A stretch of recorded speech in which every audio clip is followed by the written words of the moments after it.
આગળના પાર્ટમાં આપણે વાત કરી કે ઇમરજન્સી ફંડ કેમ હોવું જોઈએ. હવે આપણે વાત કરીએ કે ઇમરજન્સી ફંડ કેટલું હોવું જોઈએ અને ક્યાં પાર્ક કે ડેવલપ કરવું જોઈએ. સૌથી પહેલા આપણે વાત કરીએ કેટલું હોવું જોઈએ. તો દરેક વ્યક્તિની રિક્વાયરમેન્ટ અલગ અલગ હોય છે. Depends on there cash flow, liability and lifestyle. પહેલા આપણે વાત કરીએ લાઇફસ્ટાઇલ અને લાયબિલિટીઝ પ્રમાણે કેટલું હોવું જોઈએ. તમારા એક્સપેન્સ, તમારા ઈએમઆઈ બર્ડન્સ અને ડિપેન્ડન્ટ ફેમિલી મેમ્બર્સની લાયબિલિટીઝ પ્રમાણે એક વર્ષમાં મેક્સિમમ તમારે કેટલી ઇમરજન્સી આવી શકે એમ છે એ કેલ્ક્યુલેટ કરીને એના પ્રમાણમાં તમારે ઇમરજન્સી ફંડ ડેવલપ કરવું જોઈએ.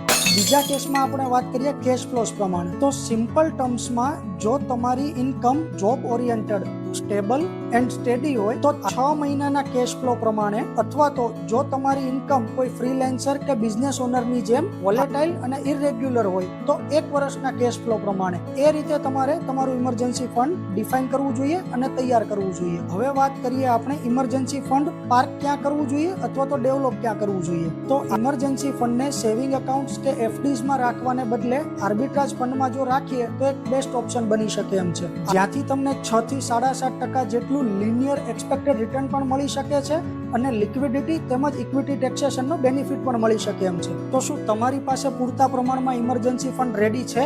જો નથી તો ક્યારથી સ્ટાર્ટ કરી રહ્યા છો? અને આવા જ ઇન્ટરેસ્ટિંગ ફાઇનાન્શિયલ પ્લાનિંગના ટોપિક્સ ડિસ્કસ કરવા માટે કે તમારી ઇન્વેસ્ટમેન્ટ જર્ની સ્ટાર્ટ કે અપગ્રેડ કરવા માટે લેટ્સ કનેક્ટ.